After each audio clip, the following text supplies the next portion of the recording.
სამოქალაქო აქტივისტები შეერთებულ შტატებს მხარდაჭერისთვის მადლობას უხდიან, თუმცა სთხოვენ უფრო მეტი ყურადღება მიაქციოს გაყალბებულ არჩევნებს და მიტაცებულ ხელისუფლებას. აქცია ხვალ უფრო მასშტაბური იქნება. კილომეტრიანი ცოცხალი ჯაჭვი თბილისის ცენტრში და გიგანტური საპროტესტო ბანერი მშვიდობის ხიდზე. მანამდე ვნახოთ რა მოთხოვნები ჰქონდათ აეროპორტში შეკრებილებს. იქ ჩვენი რეპორტიორი საბა სორდია იმყოფება.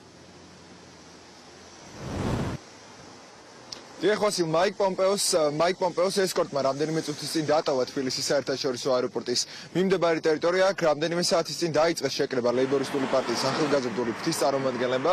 მათ კონკრეტული შეტყობინებები ჰქონდათ ამერიკის სახელმწიფო მდივანისთვის და ყველაზე საინტერესო მოთხოვნა მათ იყო, რომ ისინი თხოვდნენ საქართველოს ტერიტორიაზე ამერიკის სამხედრო ბაზების განთავსებას. თუმცა ესკორტმა საწინააღმდეგო მიმართულებით, საპირისპირო მიმართულებით გაიარდა. შესაბამისად, ლეიბორისტული პარტიის აქტივისტებმა ვეღარ შეძლეს კონკრეტული შეტყობინებების ამერიკის სახელმწიფო მდივანამდე მიტანა.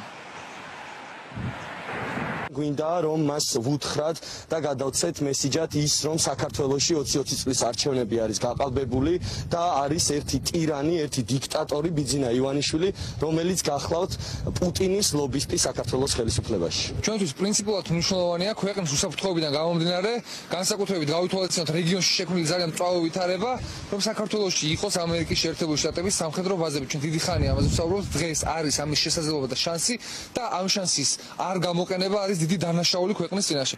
შესაბამისად, ჩვენი გზავნილი იქნება მაიკ პომპეოს მისამართით, რომ ყველაფერი გაკეთდეს იმისათვის, რომ საქართველოში ჩვენი სტრატეგიული მოკავშირის ამერიკის შეერთებული შტატების სამხედრო ბაზები განთავსდეს.